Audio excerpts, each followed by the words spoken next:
जय शिवराय. आपण सध्या आहोत पानखेडा काजळा तालुका बदनापूर जिल्हा जालना या ठिकाणच्या एका फार्म हाऊसला आपण भेट देण्यासाठी आलेलो आहोत.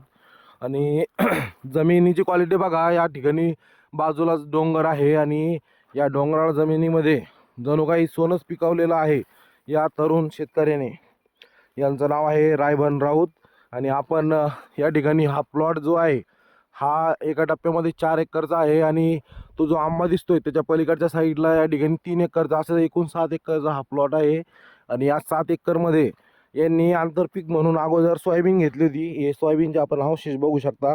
आणि सोयाबीन निघल्याच्या नंतर ही तूर अशी दिसते जणू काही या शेतामध्ये काहीच नव्हतं अगोदर आणि फक्त तुरीचंच या ठिकाणी घेतलं असं दिसतंय.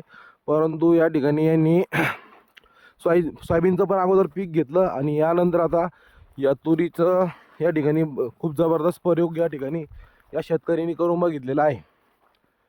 निश्चितपणाने आज हा जो प्लॉट आहे हा पूर्णपणे परिपक्व झालेला नाही आहे. ज्यावेळेस हा परिपक्व होईल त्यावेळेस हा प्लॉट बघायचा लागीचा राहील.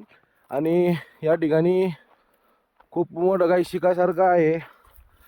आमचा हा दादा आहे आणि यांनी या अगोदर बँकिंग क्षेत्रामध्ये चांगल्या उच्च पदावरती कार्यरत होते. परंतु गावाकडची नाळ त्यांनी कधी तुटू दिली नाही आणि ते शेवटी या ठिकाणी त्यांना गावाच्या मातीनं त्यांना खऱ्या अर्थानं या ठिकाणी बोलून घेतलेलं आहे.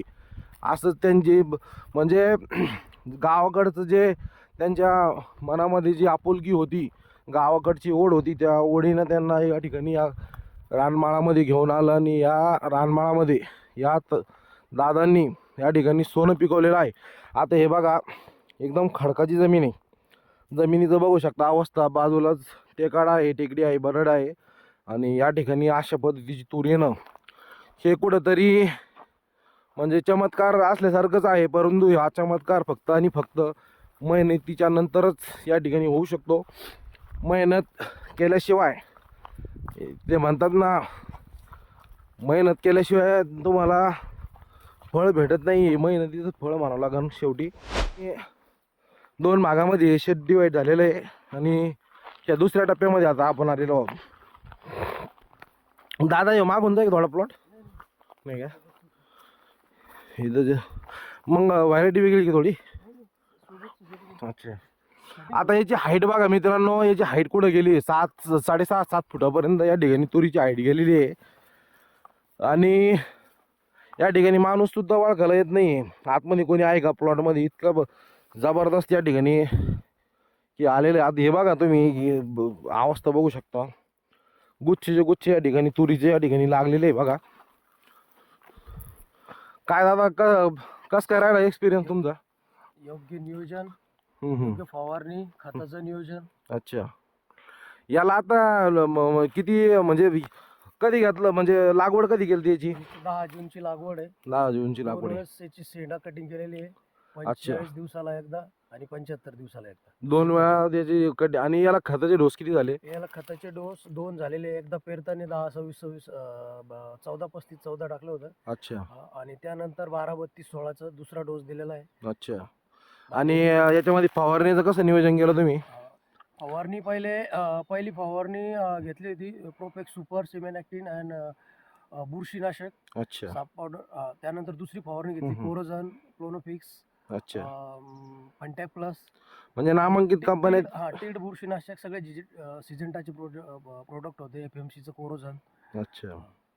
कोराझिन म्हणते भारीच औषध आहे ना. मग मित्रांनो जर आपण इतर प्लॉटमध्ये जर बघितलं ना, तर हे बघा असं जर उच्च असलं त्याच्यामध्ये एकदम छिद्र असल्याचं या ठिकाणी बघायला मिळतं. ज्याला आळीचं प्रमाण असल्यामुळे त्या प्रादुर्भाव ज्या प्लॉटला असतो त्या ठिकाणी छिद्र असणं साहजिकच आहे. परंतु आम्ही आता इतकं 7 एकरमध्ये समजा जवळपास आम्ही फिरलो तर फुलगळ पण नाही बिलकुल. तुम्ही बघू शकता तुमच्या डोळ्यांनी. आपण त्याच्यामुळेच व्हिडिओ घेतोय हा.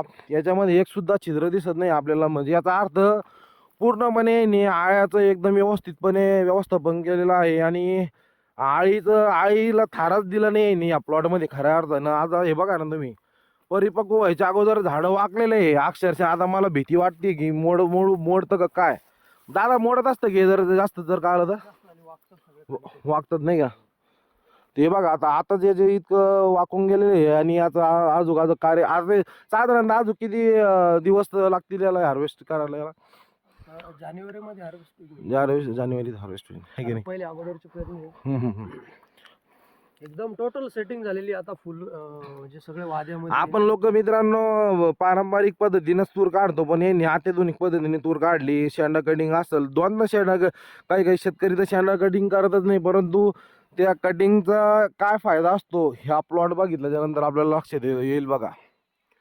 पण पहिले, गव्हाचं पण सगळं जेवढं पण वेस्ट मटेरियल त्याच्यात कुजवलेलं आहे. तुम्ही गावाचं कार्ड वगैरे पेटून दिला नाही का. पेट्रोल आणि याच्यात हम्म. हार्वेस्ट झाल्यानंतर पहिले रोटा मारून घेतला, परत नांगरला, परत रोटा मारला, म्हणजे याच्यातलं मटेरियल याच्यातच गाडवलं. बरोबर. त्याचाही भरपूर म्हणजे फायदा. त्याचं पण कंपोस्ट खत याला तयार झालं समजा नाही का. सेंद्रिय कर्ब म्हणजे सेंद्रिय कर्ब वाढवण्याचं प्रमाण जास्त झालं, त्याला मदत झाली. आणि या सगळ्या कृतीमुळं शेताचा पोत वाढत गेला आणि त्याचा फायदा या मालाला आपल्याला झालेला आहे बघा. चला आता बघू शकता तुमच्या समोर result. क्या बात आहे. आता मित्रांनो आपण शेतकऱ्यांची नेहमी तक्रार असते की रानमाळामध्ये पिकं येत नाही, रानमाळामध्ये येत नाही. हे बघा अक्षरशः खडखड जमीन आहे, याच्यामध्ये तुम्हाला सगळे दगड बघायला मिळतील या जमिनीमध्ये.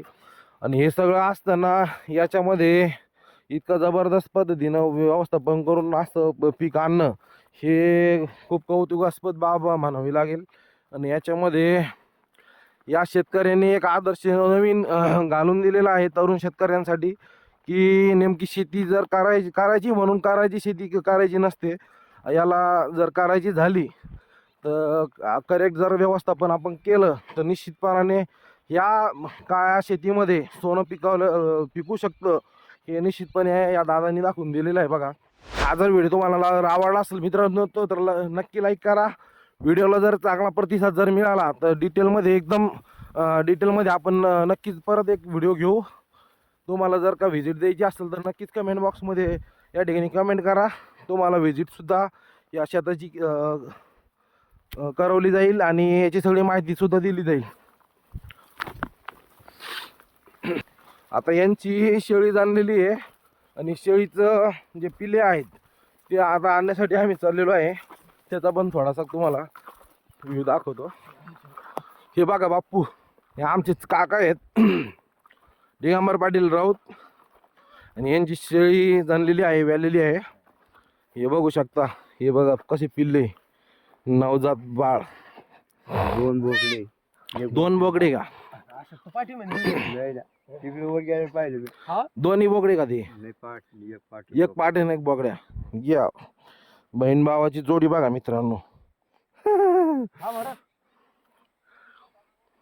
काय नाही, इकडे बकरी झाली होती, पिल्ले घ्यायला आलो होतो. ते तुझी मम्मी कुठे आहे रे. काय म्हणतो. हा चालली का आता दुसरीकडे चेंज करूनच लावतो.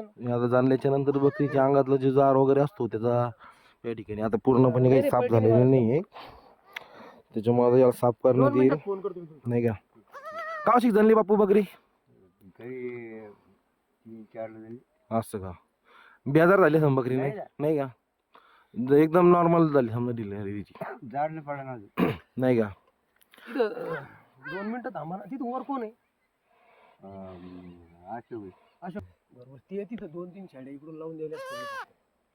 2 मिनिटं थांबा. येतच होतो वर पप्पूला हे दाखवून. आम्हाला यायचं होतं तिकडे. आता आम्ही तिकडं आता मी जमा मग घराकडे जाणार का. आता हे घेऊन जाऊ आम्ही घरी. अरे इथं तुम्ही जा. इथं पप्पू 2 मिनिटं थांबले फक्त. 2च पाईप लावून घेतो. आपण सोबतच जाऊ काय अडचण नाही. या तिकडे इथून अशोक इथून जात नाही का.